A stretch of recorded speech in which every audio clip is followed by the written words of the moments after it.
And we're back with some Guilty Gear Strive here at BostonBlueBeat. I hope you're not sick of us. We're not sick of you, and we're not leaving anyway.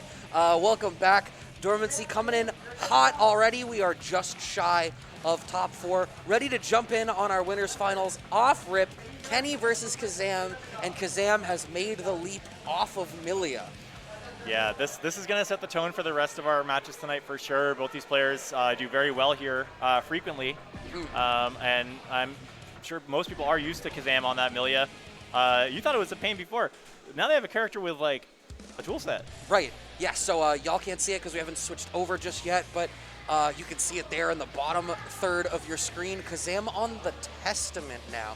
And I kind of really love this choice, particularly in this matchup, because I feel like Testament is going to be much more able to generate control at mid-range and farther out, and I feel like that's going to be something that can really slow Gold Lewis, particularly Gold Lewis of Kenny style. Not if you get 2D'd at round start, though. Kenny on the player cam is killing me. I'm so excited to see Kenny play. I have not been able to come down here for many Strive events, so but I just keep hearing these stories. They're just like, oh, there's this little kid, and he just rolled me with Gold Lewis, and then he made fun of me, and I'm just like, that is the best thing I've ever heard. Like, that is the origin story that we've been looking for. Right, during the break, I was literally talking to someone on the side. Kenny walks up to me, makes fun of the hand movements that I have while I talk, and then when I notice that he's there, just walks away. And that's what happens every month that I see this kid. He just clowns. He shows up, wins people's money, clowns me, and leaves. That's my entire relationship with this actual child. It's truly a magical thing. I feel like a substitute teacher. It does. You do kind of give off that vibe sometimes, Brad, but it's a nice. Whoa! It's a nice thing. It's a good thing. Am I one of the cool subs? Yes, absolutely. I'll take that. Speaking of taking, I think Kenny trying to take this first round and going to do it off of some just wild plays. The way that Gold Lewis gets damage is just like eye crossing every time. But yeah, I mean, that's one way to do it. Seeing them swinging, Kazam not looking like they have this particular matchup down packed yet. And like you said, very new character. There's a lot you have to learn about your own character when you're switching, but also the interactions that you're going to have with others. I do think that Testament should do better against Gold Lewis than I would expect Milia to, just on the basis of like having a little bit more health. Yeah, what I was going to say is like what I saw the difference out of Kazam off rip there of just immediately IAD back with the Air Reaper. That's a tool that I think that I imagine would be much more valuable in this matchup. Just that sort of diagonal top-down angle being something that it's going to be way harder for look at that round. Gold Lewis to navigate around. Yeah. What an adjustment. Like, you're talking about that slow control playstyle. I've only ever played with Kazam on the Milia, so that's a character that you want to be able to be like high mobility, very agile. Testament, I wouldn't say is necessarily high mobility. It has some tools to create unique mobility options, but is otherwise like really controlling their own space. Yeah. So I was curious to see how they make that adjustment. I had heard that Kazam had gone on to Bridget, and I felt like that, again, high mobility character. She seemed like a really good character to pick rather than Milia. Testament's a more interesting switch, but I think it seems to be working out for them, obviously. Yeah. 2 really dominant rounds here after getting their bearings a little bit. Yeah, I mean, you can see that. I think you're gated behind needing to get that setup going, of getting that first sort of curse out, getting that first stain applied. But once you're in that spot, you can start to live at like success 6H range, and the stain lets you use it as a poke to lock things down. You can really sort of live at mid-screen to three-quarter screen and just keep super active. The thing is, you need to end up set up into that spot. It's not something that you can just find yourself in. And until that happens, you have to deal with all of this nonsense. The risk gauge absolutely pumping. Right outside of the gold burst range, too. Severe bullying on Kenny's end. But I do think that Testament has some unique advantages in this matchup. It's really easy to apply Curse against a character who has less mobility options. And you can do it a little bit more risk-free. This is buck wild. This has got being able to combo after this super is so nutty. I think that move is incredibly strong. Well, and also, you know, you pop the wall with that super, they land with stains, so it's like you reset back to neutral, but you still are set up in the way that you don't hit round start position otherwise. Still finding the throw, though, here is Kenny to take the first round here in this third game. Oh, looking for something, and Kenny going to instant air dash in. Something that does not always get considered as like very strong for Gold Lewis, but it's better than nothing, and it is working out for Kenny here. Big wall bounce, huge follow-up, and the damage. Yeah, that's the round. Kenny looking perplexed. Ugh. Bored. He's barely looking at the screen in between games. Yeah, absolutely. Just vibing. Wondering if he'll grab a Go-Gurt after. This is what it's like when you don't have to pay taxes. You can just worry about That's mix-ups. a much better young person joke. Go-Gurt's too dated. Kenny has never heard of Go-Gurt. No, he hasn't. Oh, nice pickup from Kazam too, though. It has the combos on lock at least, and definitely getting what they want out of Testament's outboxing tools. Okay. A little pressure here. Follow up of the close slash. Oh, the extra the overheads triple. connect. We close out the round, answering back a perfect with a perfect.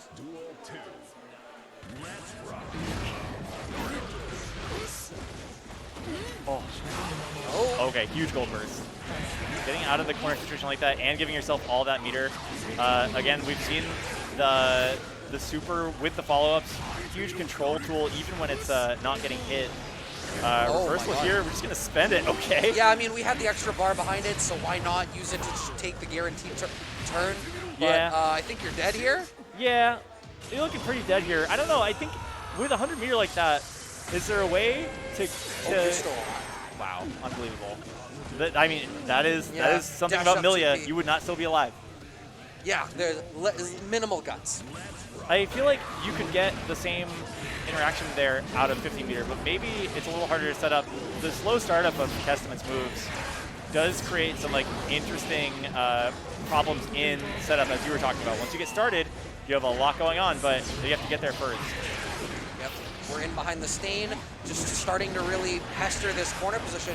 And I mean, this is the spot you want to be in, right? Like all of these block strings are sort of ending in stain, and at any point, if you land a hit, you've got the bar behind it. Oh, no. Oh, no. An unfortunate drop. 2K connects. Another one. PRC, wow. That could have been your round several times over, Kazam. Now you're on the back foot against the corner. Huge jab. Gonna have to burst there. Kenny just pressing stuff. I love that. Just like creating a weird situation. I think bringing out the EXE beasts over and over again was Kazam. Was ready to turn that into playing a cards game. Yeah, just ready to random them out. And then, honestly, I think I would be scared to try to do that against someone like Kenny. I think Gold Lewis and younger players are both like, they thrive in the scramble. Right. Like, for some reason, you wouldn't think a character like Gold Lewis would be good in the scramble because they're low mobility, they're slow startup, but they got Behemoth Typhoon. Gold Lewis players seem like they just like are down.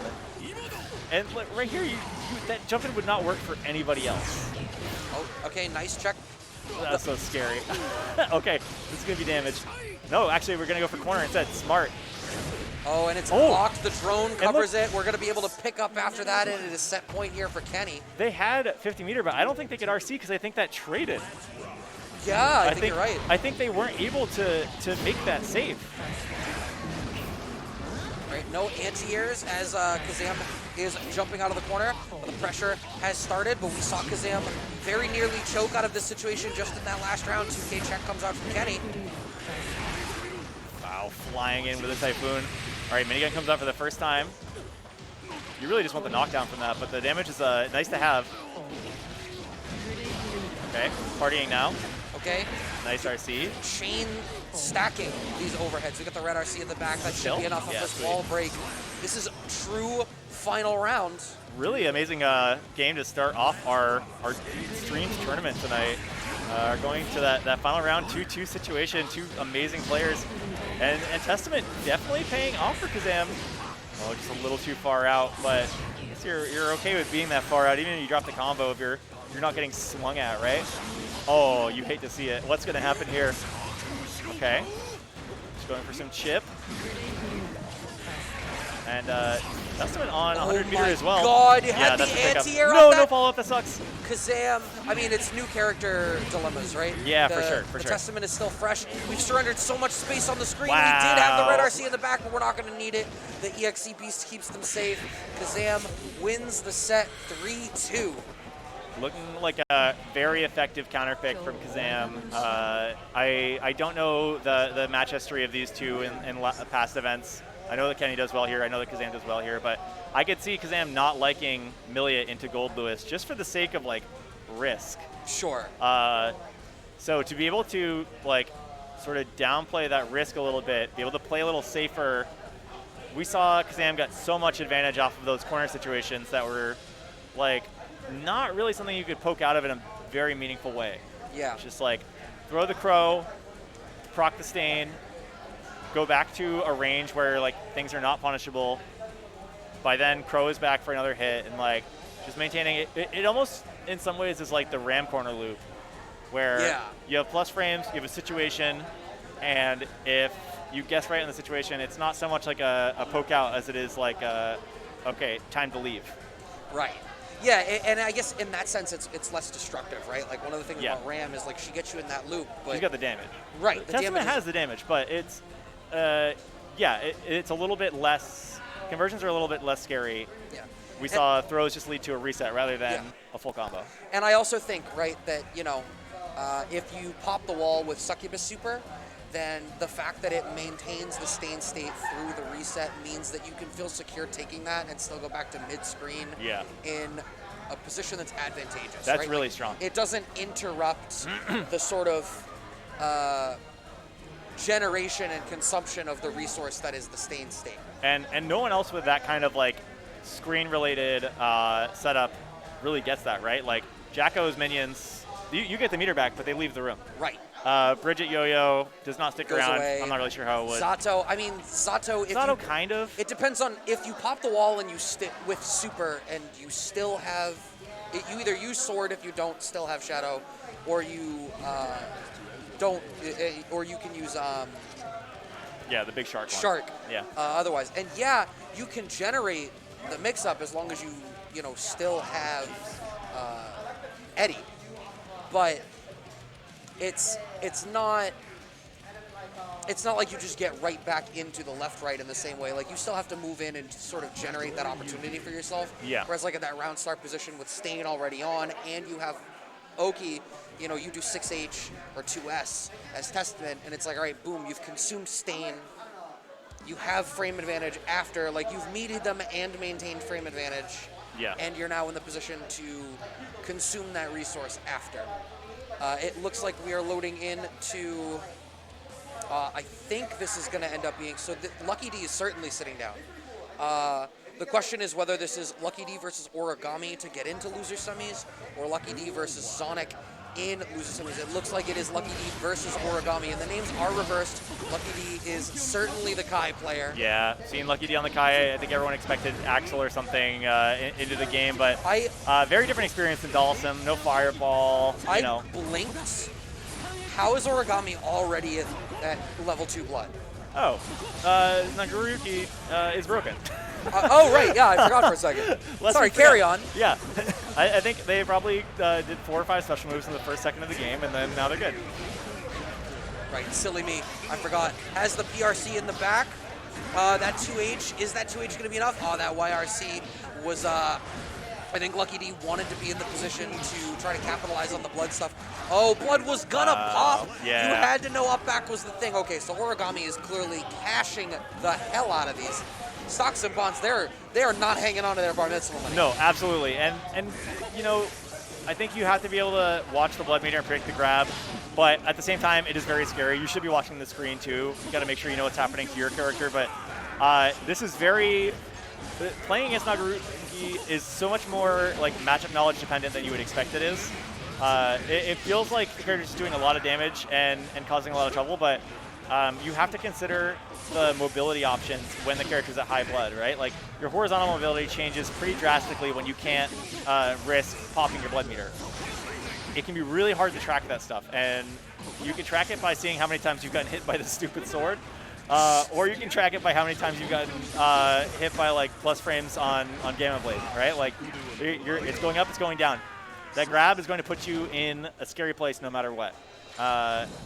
But LuckyD has to really watch that stuff, and level 2 is so scary for Kai. Oh yeah. You are just fully outclassed on normals against level 2 Nidoriyuki. Yeah, I like being a little bit more active around start. We're seeing a lot of like 5K into trying to generate some sort of frame trap after, but I think LuckyD needs to be cognizant of the fact that like Origami's really just sort of respecting that. Yeah. Yeah, I think LuckyD is finding some frame traps that work, staggering some normals in a Gatling. I think the sense is that you're trying to evade Kai's strike throw. The run-up throw is like the running joke for this character. Oh, is that a backdash? That was wild. But playing it safe with those Gatlings, those sort of like frame gaps, there's not a lot that Nagoryu can do without like 50 meter there. So it's definitely the right way to start the match. Once you find your opportunities to throw, you really need to take them. But oh no, sorry sir, your blood is popping. Oh yeah, you're chilling. And then, I mean, that's all you needed. No reason to do anything else, I guess. Like, if you're full screen, you know that second hit's gonna go off. No problem with that option. Wow, immediate 5 JD coming out of LuckyD. That was an interesting call. I wonder what it was intended to, sort of chase down. 6P connects as LuckyD tries to get the flip. Unfortunate missed meaty there. Yeah, when you got 50 meter, that move is a killer. 5 frame startup on the low. Oh, see, and that's that aggression from Origami. Oh. But the blood pop is actually going to work. Dan was a little bit too antsy, and now he's backed off so much. But the life lead is so firmly LuckyD's now. But Origami is going to be able to cash out the overdrive here for the wall break. We're going to get blood back from that as well, critically, which should secure us firmly in level 2 blood. But LuckyD does have burst to try to sneak something out here. What a whiff punish. Got 50 meter too. That's something you always have to be ready for against Kai, especially at like hard knockdown is one thing, but when you get that neutral round start and you see 50 meter on Kai, it's almost a given, right? Right. It's like they have to do it.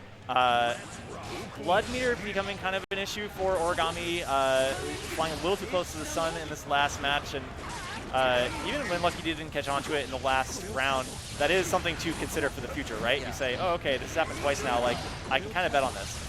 Yeah, right and now, you can see, I love that LuckyD is going to a fireball game because the Shadow Clone is what's pushing that blood gauge so much. I don't think that Origami sort of has that innate sense of what his blood gauge is at after he's used that.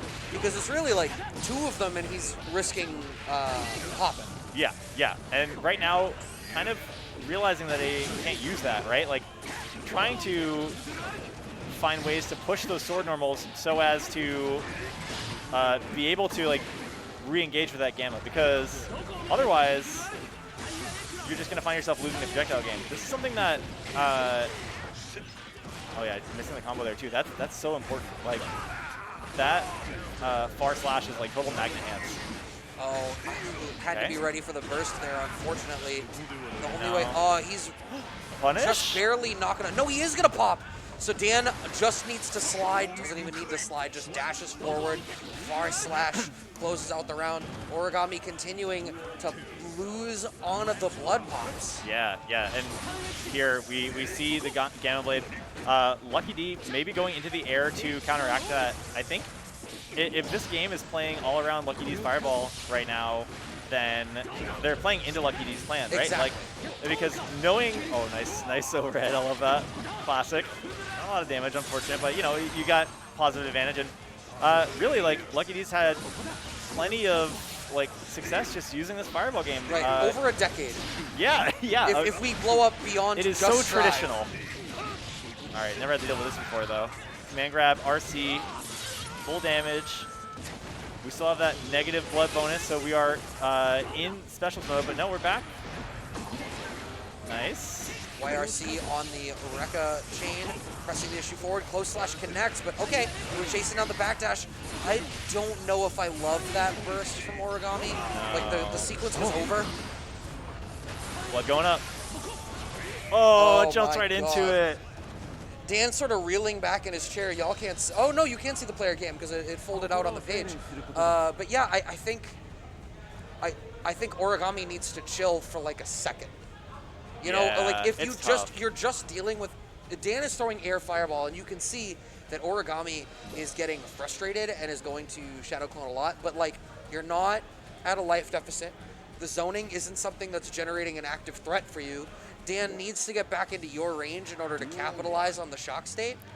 And all you're doing is putting yourself into bad positions off of the blood. Like, okay, early command grab.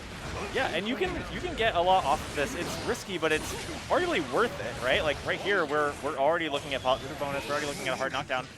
But if Origami wants to play this slower, there are opportunities. Like, fun fact, if you have level 2 sword, you can swing through fireball startup. You can clip, on reaction, you can clip Kai, or maybe it's just like good prediction, but if you keep that spacing tighter, you can swing on grounded fireball and hit, like counter hit Kai. That causes a lot of damage. I think like a lucky opportunity to see two really good players who play against each other all the time. It was Ziggy and True Snorlax at ECT.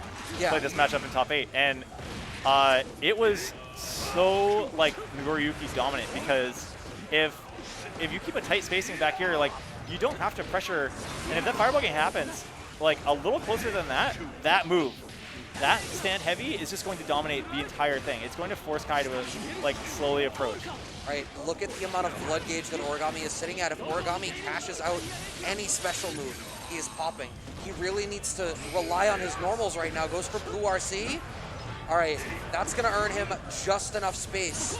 But Dan going right back to that fireball game. And now Origami actually cannot use the Shadow Clone. Does he have the juggle off the 5D? Yes, he does. So many other 5Ds. Brought all of the Ds. Trying to generate a Yu-Gi-Oh spinoff, but he's just a little bit shy of it.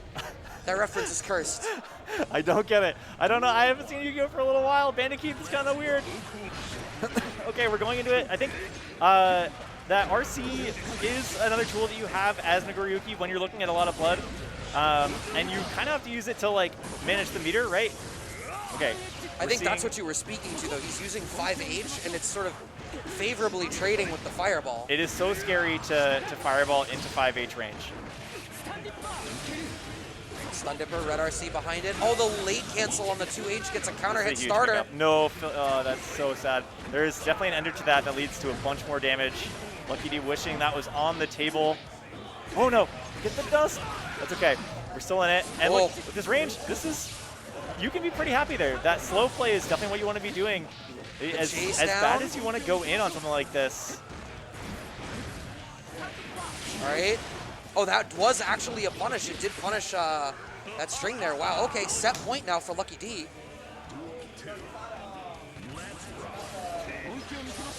Right.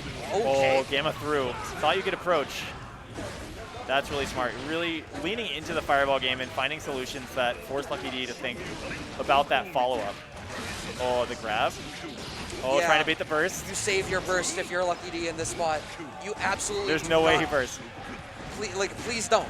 Okay, do not make Origami has the zoomies, but is going to get the command grab to take that round. And are we down to final round? The final round here? Amazing.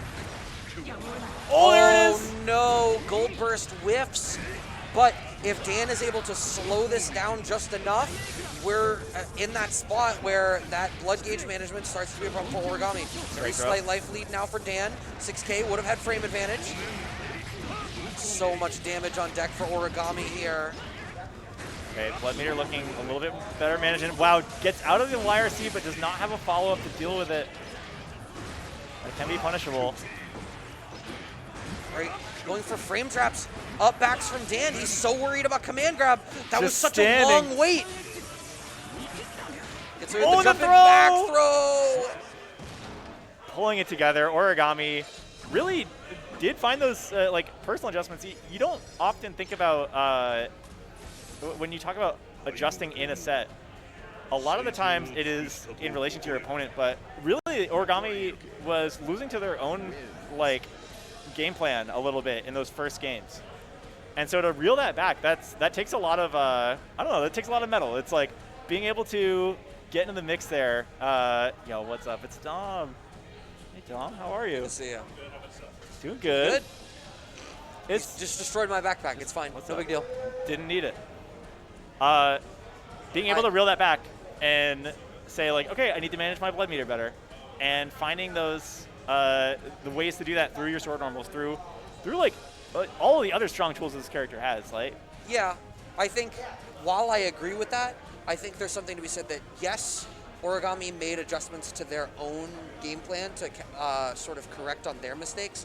But I think what also happened was as the set went on, they got more comfortable with Dan's fireball timing, and you started seeing Shadow Clone just did a better and better and better job of blowing up Dan's fireball game. And I think in those spots, you know, it was becoming that much more difficult for Dan to sort of exert his will on the screen. That one Shadow Clone on the delayed, on the charge fireball after it went off, not as a response to it happening, but like, or as a response to Dan trying to run behind it, which is just something you like. Of course you do. Of course you're gonna. The fireball's out. I have earned this space.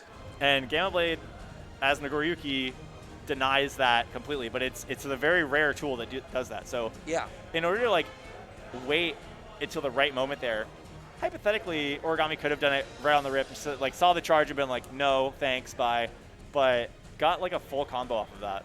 And it's just a unique situation that you catch someone on the back foot with. Yeah. So that should then mean that Origami moves on to play against Zonic in the losers semifinals. Yeah, so that then must be Sonic sitting down, Origami back on the sticks there. I love that Sonic is wearing a Sonic hat. Sonic and Sonic. I needed that. I would have been just a little bit disappointed. In fact, I feel like maybe half the reason they're off camera is to hide that hat from you, but I assure you, I can see it. They're wearing a Sonic hat. I know the typeface. There's no way. Yeah. Yeah, I've seen some good Sonic hats this week. I was a few beanie or two out in the wild. Still bringing out the Sonic merch. Something very vintage. Were you here? There was would have been a few years ago. They were here promoting the first movie. I have a Sonic movie beanie at my house somewhere, and they just gave me here. I want that. Sounds amazing. Yeah. And his shirt says, "I took a good poop." Let's go. Okay. On stream, that's sponsorship. Sponsored by Good Poop? Yeah, by the Fiber Bureau. Well, avocados can have a commercial during the Super Bowl. Why can't Metamucil? Fair enough. Seems okay to me. We are going to see Nagoriyuki back on screen against Sol rather than Kai this time, churning through the Shoto characters, perhaps on their way to losers finals here. Yeah, Kai the traditional Shoto, now Sol on the gear Shoto. True. Yeah. Yeah, I feel like this is like more traditional for this game, but Kai is like you want to play Fireball, DP Tatsu, right? Right. Kai is who you pick if Shoto means Shoto. Yeah. Sol is who you pick if you just want the Shoto equivalent of gear. And that's an early pop. Yeah, and that's, I mean, all of the lessons that Origami had learned. Well, you're playing into your matchup, right? So like Kai, very measured, mannerly character with a 5-frame low, and Sol smokes cigarettes. Like there's a different kind of vibe here. Like so you are, of course, you're going full blood mode all the time. Because he's a smoker. Yes. Because you and figure smoking kills. He's not going to last long enough. Well, okay. So I do want to highlight that Sonic is basically using S Viper all the time. Anytime, like, if Origami is moving forward, Sonic is ripping S Viper. Love it. All right, good pick up in the corner there. No time to even turn the blood meter on this round. Zonic is just full force in the corner. Nice up back through the Shadow Clone. Has cornered themselves. Okay, finds the throw. Grab. This is huge. We're going to need this. I love that burst coming out of Zonic. Just trying to like maintain the blood gauge issue, right? And through the startup of 5S. Plants him like a tree. Yo, he's looking very casual on the ground though. You Zonic? No. Nagoriyuki was. That plant happened, and then you look, and he's just like on the lane. My man's comfortable. That's true. Okay. Nice damage off of the baited burst. Sonic seemingly comfortable with the early burst in these rounds. And okay, yeah, see, here we are again. Baited. That is so unfortunate. I don't know if luck has anything to do with it there. That kind of felt like a heck around and find out situation. Nagoriyuki speedran the blood gauge, and then proceeded to get comboed, burst baited, and then killed. I mean, if Origami is going to make those types of missteps, then there's no reason not to just let that be your game plan. Finding the back throw through the 5SS, I think Origami was getting away a lot with like 5SS into stuff as sort of a stagger string against LuckyD. Yeah. But Zonic seems much more willing to let a defensive back throw rip in that spot. And there's that early S-Viper I was talking about. I feel like if you are worried about SS stagger, like jabbing out is the best layer 1 because it beats grab, it beats frame trap, except for the final S, right? Counter hit on that, or like super or special on that can be putting you in like a really dangerous spot. But if you have a burst to cover it, I don't know, that getting that throw feels like it always empowers Nagoriyuki players quite a bit. And so being able to like check that at least once to be like, hey, I'm not gonna let you do this every time, feels really important. If LuckyD wasn't available to do that, that could be why he's not in semis. Right. Zonic is definitely making quick work of this losers semifinals right now, up 2-0 over Origami already. And Origami really has not had the chance to play very much at all. The most they've had is to be able to cash out their own blood gauge to the point of being on the back foot. Wow. Okay, nice back throw. So lucky getting bursted into the corner and then being able to get the back throw to put them back in the corner is just like so fortunate, but you're just squandering the fortune a little bit. Going for that early burst, getting baited, a little too freaked out maybe, and now finding themselves in the other corner. A lot of pressure here, but no, 6P through, a little too far out for the follow-up. Jesus, 6S. Duff City. Oh, interesting. Normally you would see a pickup in that spot. I wonder whether Zonic, I don't imagine they wanted a reset. I don't really know what they're going for right now. Nice tech on the air throw. Oh. S-Viper. This scales, but not a lot. Nice ender. Wow. I definitely thought they were going to live off of that, but finding the 6H OTG. Okay, now they're partying. It's fine. That has no recovery. You know what does have recovery? 5SSS. Yeah, huge punishes available. Going for the throw there, maybe just for stability's sake. That clean hit. Oh my god. Zonic not afraid to find that damage elsewhere, seemingly. All right. Oh. Low profiling the 2H. We're not even going to see the burst really come out from Origami. Oh, baited. No punish, There's the burst. Needed it to stay alive. Wow. Jesus. Jumping over the Gamma Blade. Yeah, that feels like game before like the damage is even done. If you're getting past Gamma Blade, you've won. Simply put. Right. I mean, I feel like even before that, I mean, Zonic just made quick work of that, right? Like, pick your Sonic. That felt play. very decisive. Yeah. Like, gotta go fast. That's my choice. All of that chaos was controlled. I'm noticing the blue colorway too. I feel like this is all pretty. Yeah, it feels deliberate. Yeah. Love to see it. Definitely. You think they're excited? Who do you think they're pulling for to voice Shadow in Sonic the Hedgehog 3? It's gotta be Adam Driver. Adam Driver. I'm a little upset. What were you gonna say? At like how I didn't have an answer. Oh my god. You think I asked that question with an answer? But like, I'm actually really upset at how spot on that feels. Do you need anything else? I got it. I've been thinking all this stuff for I used to have a live-action Scooby-Doo game plan in my head, but it's never coming together. Really? I've had that conversation. It's all gone. I mean, I know it already happened, but it doesn't matter. I mean, there's been several. Adam Driver will be voicing Shadow the Hedgehog. I've talked to him. Look forward to it. Do quote me. I'm definitely right. I'm trying to think, like, who else could it possibly... Like, I think the only thing about it is, like, he doesn't really fit the tone of his voice from the games, but, like, Idris Elba didn't fit the tone of Knuckles' voice from the games either, so... It's a reimagining. Right. Yeah. Dylan, I don't like... I put myself in this rabbit hole. This is my fault. I'm like really thinking about it, being like, damn it, I need to find somebody better than Adam Driver for this. I was just watching the Mario trailer and thinking about, this really fits the tone of the games. No, you know what? Jack Black as Bowser, I'm here for it. That's fine, that's good. You can put Jack Black in anything, and I'm like, yeah, you know what? I'm fine. That'll do. That'll do. Even if it's awful casting, he's charismatic enough that he's going to own it. Yeah, it's going to rule. In fact, you know what? Let's let Jack Black be Shadow. He should be Shadow. That could be. There we are. Let's see. I don't know if I would. It's not my choice, so it doesn't matter if I would allow it or not. But I would watch it still. I like the first two. They're sick. I have not actually seen them. Oh. Somehow. What the hell? I just haven't. They've been on streaming services. I They scroll have past them. And I I'm watched Sonic the Hedgehog 2 in a bar. in a bar? Yeah, they put that on, like, in a bar, and I was just like, oh, like, they were, like, scrolling through the crap on Amazon, and I saw that, and I was like, yo! And then they just put it on, and they're like, that one? And I'm just like, whatever. All right. Fair enough. A burger, 2 beers, and Knuckles the Echidna. What else is there? I mean, they got more, they got their money's worth out of just you. That's true. It's 2 hours. You two can get your money's worth for free on Matcherino.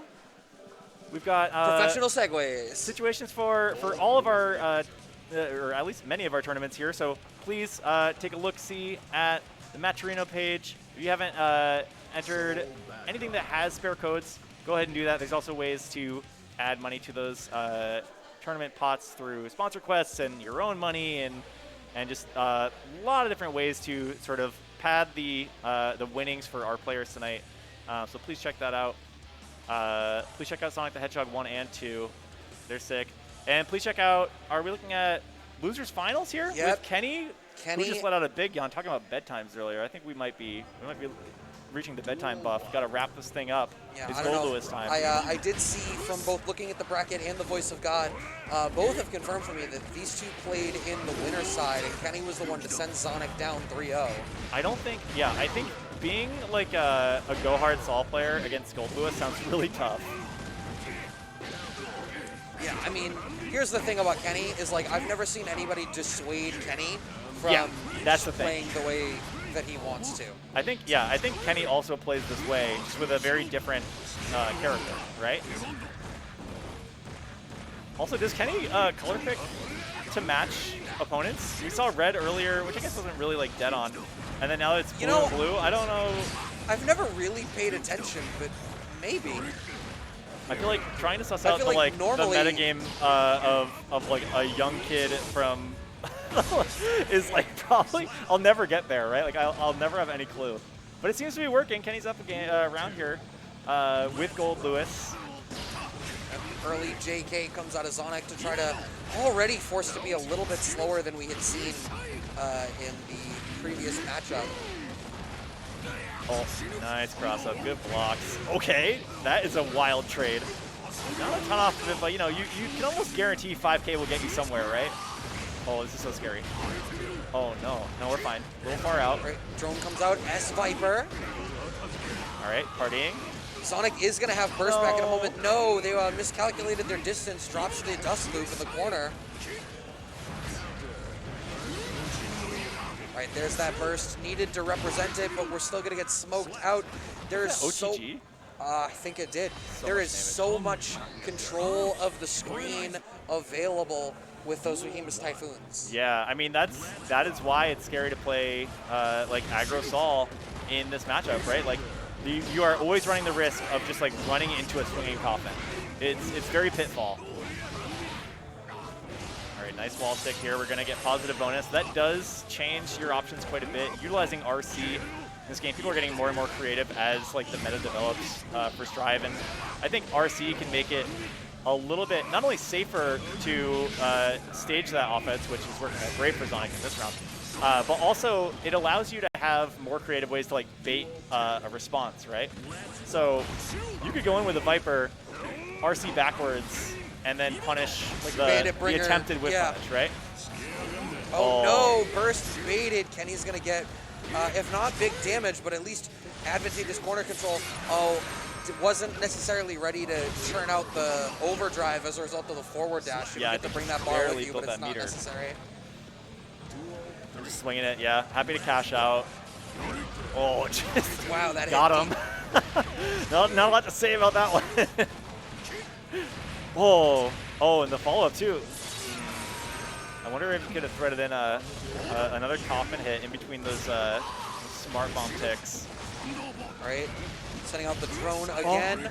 The walk back out of Zonic gets them away from the low, but it doesn't do anything to get them away from the corner. Kenny with a pretty quick second game. Yeah. I mean, when you see Saul holding back, you know something's happening. Deep in the mind, it's very scary. And right there, just like fully tags the Fafnir, just knows it's coming. Wow. All right, I think every burst is getting baited today. Yeah, neither one of them is actually allowed to burst. I'm waiting for Kenny to get just enough breathing room to try to cash out that bar. They've got an Empower drone in the back. If they find the space to use it, there it is. There it is. Huge tool. In any matchup, really, it's like so projectile safe. It has multiple hits. And once again, burst not working out in this matchup. Not for one player or the other, just like burst does not function. They're both using burst in obvious places where the other one is baiting it. Because that's the thing, right? Yeah. It's like some people will burst bait all the time against an opponent that never bursts. Yeah. And some people never burst bait. This is a combination of players who are going to burst bait and players who are going to burst. Yes, and it's both. Okay, excuse me. Having 6H ready on the back of a Clash DP is the most Saul thing I've ever seen in my life. And it is paying off in spades for Zonic here. What a pickup from corner to corner as well. Going off the wall into a meter bonus. You have to feel comfortable with that, but you cannot ride too high. Oh, that is the RC we're talking about. Yeah, Very that's the dangerous. thing. Gold Lewis can really just turn himself into an actual ballistic missile. And RC means suddenly your 30 recovery frames are looking a lot more like 0. Right? Okay. All that bar is gone. This is still, don't get it twisted. This is like a one-touch situation for either player. Burst on deck for both. The minigun is going to connect. Okay. Gold burst gets baited. But not punished. Nice block, but no. Kenny takes a 3-0. You can see on the instant replay. I love the decision to go for the minigun that had come out from Kenny as well. We reset back. Normally, it's the kind of thing where you see a lot of Gold Lewis's will tend towards the drone, but sometimes you bring up the minigun. The advantage that it has, right, it's quite a bit faster, and you could see, especially in that spot, right, Zonic was starting to try to press the issue and move back in. Yeah. So it really brings that thing out. I think minigun is certainly not the way that you want to spend that resource. You don't really get much out of it unless you're in a spot where you're trying to force chip and burn tension on FD. Yeah, but right there, that was the case, right? Like, chip was very much a factor for both players, but, I mean, blocking against Gold Lewis will get you chipped out. And it's not always the same way with Saul. Like, at the very least, I think Gold Lewis has more opportunities to threaten that. Minigun, definitely one of them, and that did put Zonic in a space where they had to start making a choice on whether or not they wanted to find themselves blocking and pay for it. And they paid the other way. Yeah, absolutely. So we jump back up to a grand finals that mirrors how we started this block here. Kenny versus Kazam, presumably going to be testament into the Gold Lewis once again. Advantage here, Kazam gets to have a whole set to play with, and after that close 3-2 when they played on the winner's side, I think having that extra set worth of wiggle room is going to be really valuable here. But Kenny's going to have to make some adjustments. I'm now paying attention to the color thing. It is red versus Kazam, blue versus Zonic at the least. Some comfortability here. Yeah, no, it's the color counter pick apparently. Yeah, wait. Unless I feel like Kenny usually plays 10 or 11. I wonder if he can hear me. Oh, is it been? Oh no, they're just they're calibrated. They are. They're tuned in. Got the Jestament. Joel Lewis Dickinson. No. They're back. Done. This is the best colorway. Have you seen? Jacko doesn't even need to change the name at all. It's guaranteed. Denim Jacko is wild. Denim Jacko gives off like Flower Power Mom vibes. Flower Power Mom vibes. Think about it. After the match. Grand finals. Kazam up here on the winner's side. P2 side on the Testament. Kenny already slightly on the back foot. And this is the thing that we talked about when they played earlier, right? Is if Testament gets the ability to start getting set up, applying Curse and Stain, that's something that is going to make it comparatively difficult for Gold Lewis to try to navigate through the screen. We reset back to neutral off of the strength of that Gold Burst, but that's the second drone now. That's matter. Gold Burst gets blocked. All we get is a 5P punish, though. new character, clearly not necessarily ready with the punishes there, was Kazam. Yeah, I don't know if Testament even has a really good jab punish. That might be kind of hard for them to do, maybe off of like the Doom Beast or something, but you're seeing a lot more in neutral here. Minigun right in the face. But that Smart Bomb is something that Kenny is trying to really play into, it seems like. Nullifies the projectile game a little bit. It's harder to set it up from the corner position, but if Kenny can stay mid-screen, that is definitely going to help out quite a bit. Oh, Punish? no. Nah. Maybe the air recovery frames making that a little bit harder. Oh my god. The 6P. wide hitbox of that Behemoth Typhoon actually made that connect for Kenny. Yeah, I love 6P the wrong way. The 6P, Testament 6P is so strong. As far as 6Ps go, it's strong. 6P as a mechanic, also very strong. I don't think Kenny is playing in very many ranges where the 6P is what is something he has to worry about, but you really have to worry about it in like a regular approach. Oh, that's a shame. This is another spot where I think if Kazam had just like micro dashed forward, would have been in the position. But I mean, you were able to pop the wall with Stain. Now you've got the Succubus coming out again. Even with that EXE piece, you're in a good spot. You just need to be worried about the burst. 5D tap. There it is. Yeah. Yep. That's all they had left. Like, I mean, granted, that was the end of the round. I feel like that was a dangerous burst for Kenny, even if it hit. You're spending that with a mountain to climb, and Gold Lewis can definitely do it, but right, it's greedy. Maybe a two-touch situation, but I think that's maybe one of those things where his age is showing, where you just sort of jump get him, at those Brad. opportunities. Get him, Brad. No, I mean that with the utmost respect. Whippersnappers. These kids with their cell phones and their gold immediate bursts. They don't know what it was like. I didn't have any defensive mechanics. I was playing Street Fighter 5. Oh, the cross under doesn't get anything off of it. Oh Gold no! burst. Gold burst the round. Both of them. That is what? It's less punishable, right? I think it's like 10 frames, so it's a little hard to deal with. But okay, here we go. Still alive, but you're gonna have to spend your tension to not die on chip. Oh, okay. No follow up. Oh yeah, so the smart. minigun was checkmate. Yeah. The only way Kazam wins that is if Kazam is already in the air expecting the minigun. Yeah, I think you have to be ready for it, and it's hard. It's, you know, usually you're thinking about that kind of close mid-range that Gold Lewis has. To think about the far range options when it's do or die, you really have to make awareness for everything. Right. Okay, good pickup. And baiting a burst there, I like it. I think it didn't work out. Smarter Kenny to start holding those down a little bit. Right. We're in the strong position. We've got the Stain is no longer back. Nice 2P mash. Kenny is up 1-0 right now, I believe. Yeah. In the set, and looking very close to the next one, but has the tools to make it up around here. Yeah, that's okay. the same Is there a punish? situation as Yeah. before. Oh, we don't have the combo after it, unfortunately. That move is very punishable. Even blocked in midair like that, the landing lag is not going to be a problem for Kenny. I can't believe. You know what? If I'm Kazam, I'm comfortable just having burned the burst out of Kenny for that round. Yeah. Happy to have it. You know, every resource like that, you don't carry on the meter, so whether or not you get a YRC or red RC out of somebody, not really consequential going into round 2, but bursts happy to have it off the table. So then again, I mean, if bursts aren't working, then maybe you want them to have it, right? Like, maybe you want them to be able to. Right. That drone is so really causing problems for Kazam. And look, this is just chip. And the risk gauge is so high. Gold burst gets baited. Nothing really comes out of it. But the risk is all the way high. That is absolutely going to be game 2 here for Kenny. You just need, like, the first few are just to get a little extra damage on the table and crank the risk gauge. And then you just have a finisher. Like, it's that almost is part of the combo in some ways. Like, you can't really block those.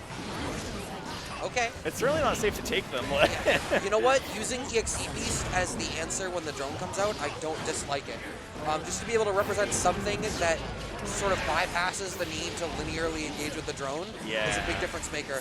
I wish we had cashed out. We're not going to have Stain stayed off of this. How are we going to consume the Oh, no, we got it. We did. I'm sorry.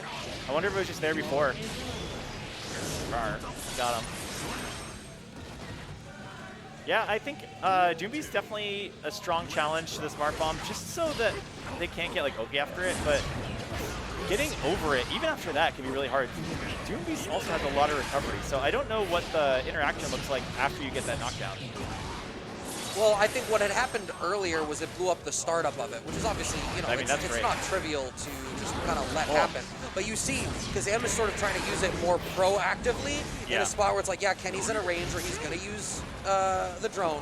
I'm just going to use it. All right, the laser comes out. Oh, boy. All right. I don't know which way you block at the end of that, but we did it. Nice. Ooh. Wow. And that's 50 meter that you don't have to spend anymore. But I think Doombeat, especially when you have that meter, which Kazam had for a long time in that round, being able to cancel out of it if it whiffs or it gets blocked in like a scary way, definitely means you can utilize that tool a little bit more liberally. Right there, like you said, this is the kind of zoning that can really make this hard for Goldlewis. Yeah, I think it's really what's happening is Kazam is making the adjustment away from like mid to 2/3 screen and is switched over from like 2/3 to farther out. Yeah. By cycling in the Doom Beast as a tool. Yeah, and honestly, like that challenges minigun too, right? Yep. If that's on target, then anything when Goldlewis has 3 bars down there on the sheriff badge, Doom Beast just blows through either option. Stand 5P into the Doom Beast, blows up. Like Kenny was caught doing something that was not blocking. Yeah, whatever it was not blocking. And you know that is like a 50-50. It's very slow. I don't know that Goldlewis has great punishes for it outside of like close range, but you have to block the high-low every time. Okay, just barely out of range. And we're far enough away that the Smart Bomb is not going to press all the way in, but now we're stuck against the corner. If we guess wrong in a mix, oh no, that being a back throw is actually great for Kazam because it gets him out of the corner. The fadeaway jump K. 100 damage on that, and yep, the throw. Not in the corner, so it's not going to follow up, but the follow-up from Kenny will find its mark. So reset point here for Kenny. Kazam needs this to stay in the winner's side. I think they're demonstrating all of the things that they need to in the matchup in order to make that happen. And opening up the throw game has just been another element to it that I think Kenny isn't necessarily wise to. None of these throws are really being answered. Repping the overhead that time. We're going to call out the succubi. We're going to pop the wall with the stain stays. We're going to get to keep the mix going. Screen. Oh, empty and the throw. nothing throw. It's so good. Could have been anything else. Ending on a perfect. That's like the 3rd perfect or something out of Kazam in this grand finals. I mean, it's Goldlewis is always going to have those high variance sets where one game you just explode somebody, the other game you get corralled, right? And like Kazam, no stranger to that more controlled play style, is definitely able to outbox Goldlewis and in this case Kenny. But we have seen at least like 2 or 3.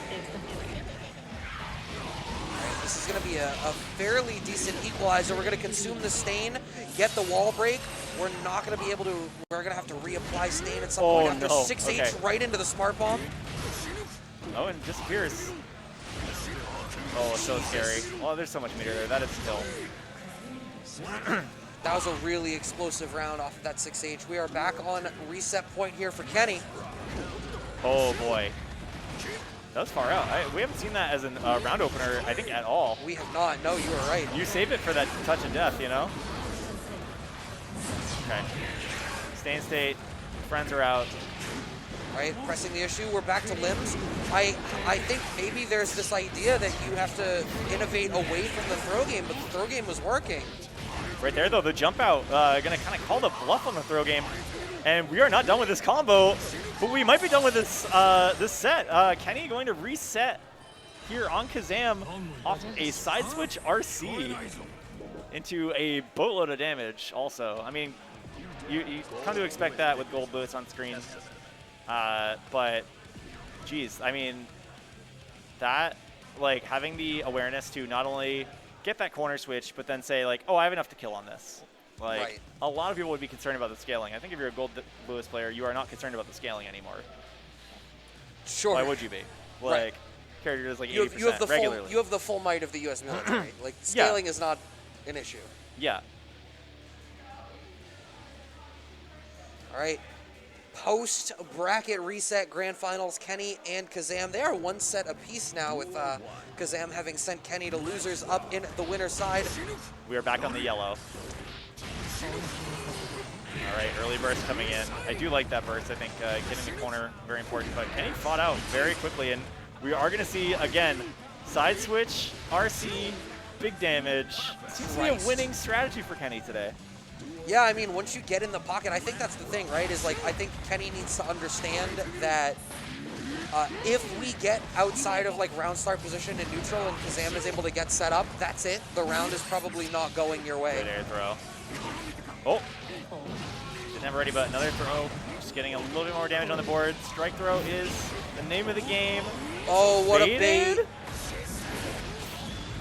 Right into don't the burst here. succubi. Don't burst, don't burst, don't burst, It's don't burst burst. safe, it's a super, or it's an overdrive.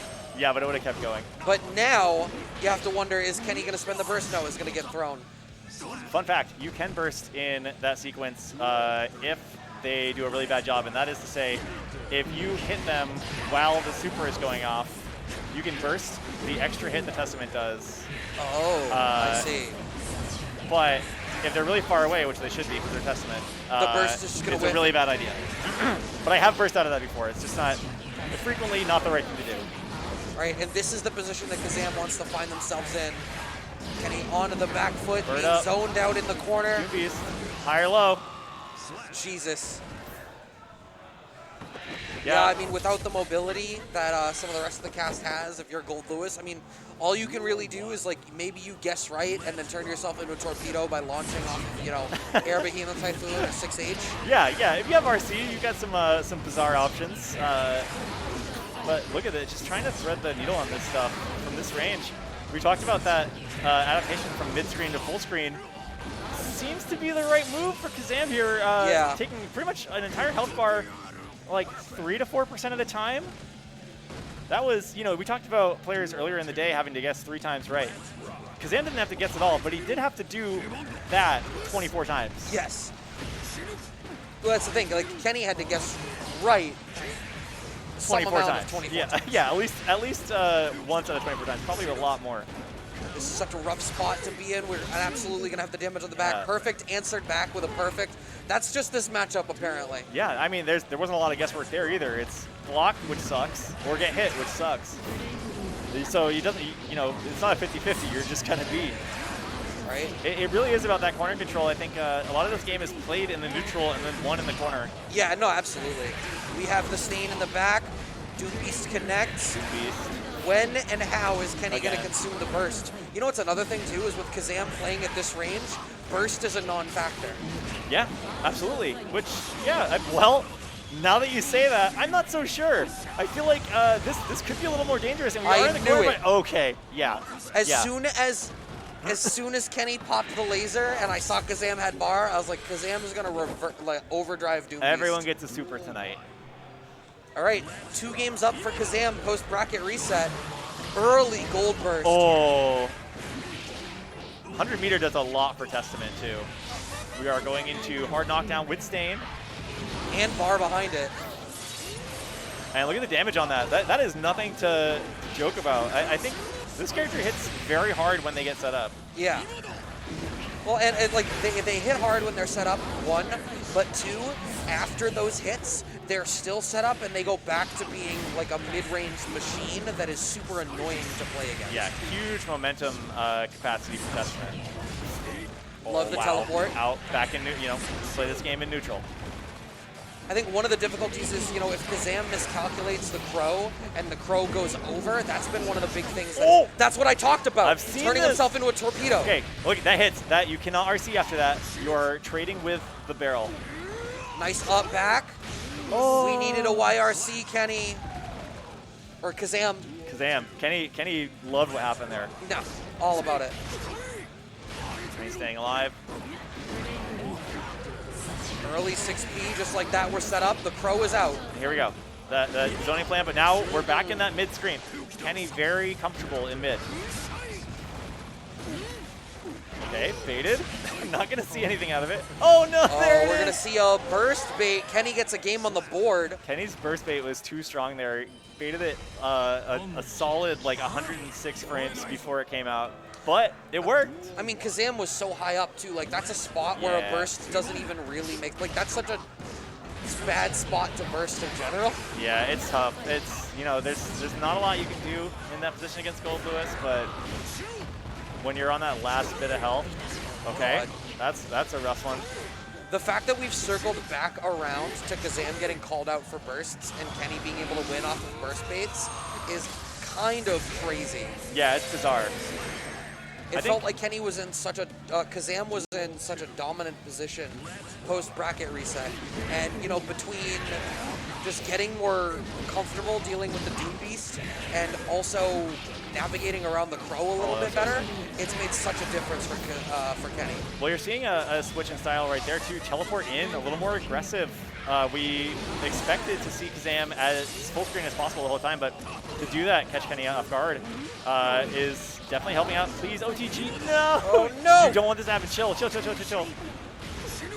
Just block. Okay, nope, nice. Got a jab out. All right, tournament point. Kenny on burst. 6P. Big 6P. No burst comes And out. yeah, burst is not going to help you over there. That's part of why we're seeing less of the burst. Oh. The burst does get blocked, just like that. Kazam gets set up. We've got the corner position. Huge We're in that. positioning. We're in that magical pocket too, where the Doom Beasts at max range are like not hitting just in front of Kenny. Oh my god!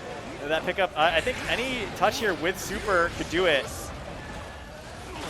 What a throw! RC. No. Didn't believe, but the Still regular got throw it. still alive. One more chance. Throw tech from Kenny. Pop super. Oh, Yeah, and the bird. Was gonna have to spend the bar to FD, but instead just wanted to press the issue. Kazam takes it 3-1 post-bracket reset with the Testament.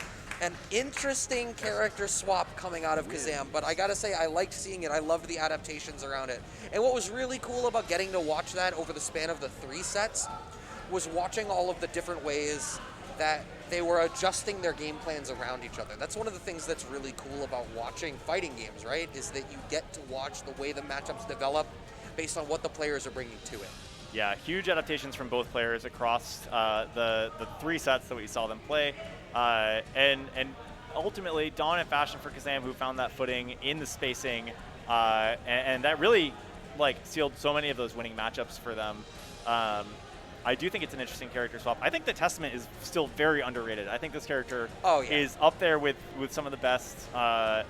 Has incredible buttons, really strong pressure, as we saw there. Yeah. Can play that far range game, but has the up close mix if you need to get into it.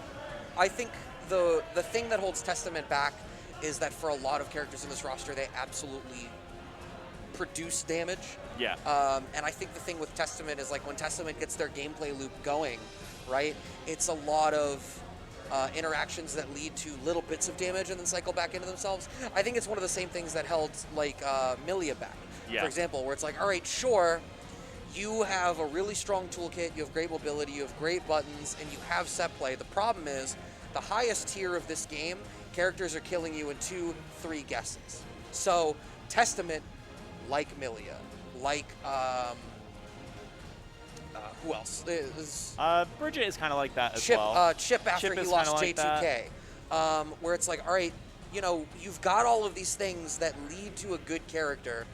The thing is, you're a good character in a game where the top tier is fantastic characters that are just deleting you. So it's not that Testament's bad.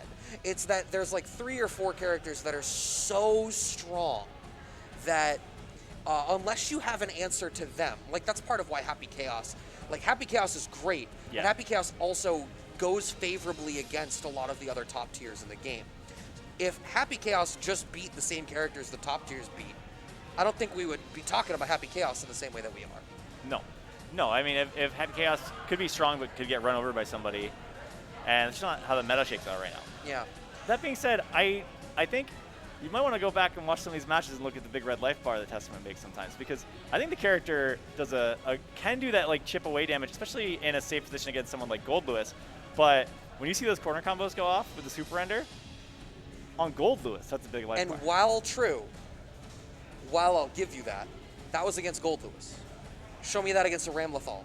Show me that against Leo. I'm curious to see it. Right? Somebody who has the mobility or the buttons to better compete than Gold Lewis does. I think that may have been a particularly strong example for the strength of Testament against a character that wasn't necessarily equipped to deal with that. With that, that does finish out Strive today, but we have one more game coming at you today. Don't worry, I'm getting off the mic for this one.